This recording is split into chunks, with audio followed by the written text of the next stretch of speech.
என்ன பண்றது, இருக்கிற நிலைமையில பாட்டு தான் பாடணும்னு தோணுது. டீயா காஃபியா? ஒரு டீ ஒன்று போடு. ஸ்ட்ராங்காவா லைட்டாவா? நல்லா ஸ்ட்ராங்கா போடு. சக்கரை கம்மியா அதிகமாவா? சக்கரை நல்லா அதிகமா போடு. ஆமா, என்ன நம்ம கடை பக்கம் நேற்று ஆளை காணோம்?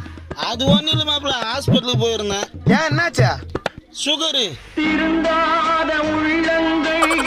சக்கரை தூக்கலா போட்டியா? இல்ல, நான் திறமை தான் கேட்கறேன். நீ மூளை இல்லாத மாதிரி நடிக்கிறியா இல்ல உண்மையாவே மூளை இல்லையா? ஏன் என்னாச்சு? நேற்று தானே ஹாஸ்பிட்டலுக்கு போயிட்டு வந்த உடம்புல சுகர்னு. ஆமா.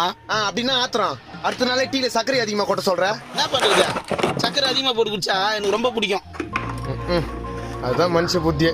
5 அறிவுள்ள நாய் கூட போடுற சோத்துல ஆபத்துனா மோந்து பார்த்துட்டு தூரம் போயிடும். ஆனா இந்த 6 அறிவுள்ள மனுஷன் இருக்கான் பாரு, உனத்தை புடிச்சிச்சுன்னா அதுல ஆபத்தே இருந்தாலும் அதை தேடி தான் போவான். மாப்பிள்ள, உன் பழைய டீ பாய்க்கு மொத்தம் நான் எவ்வளவு தரணும்?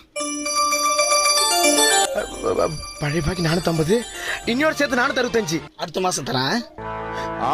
அவசரத்துக்கு போறோம், இன்னைக்கு தர மாதிரியே கேட்டானே. என்ன மாப்பிள்ள முணுமுணுக்குற?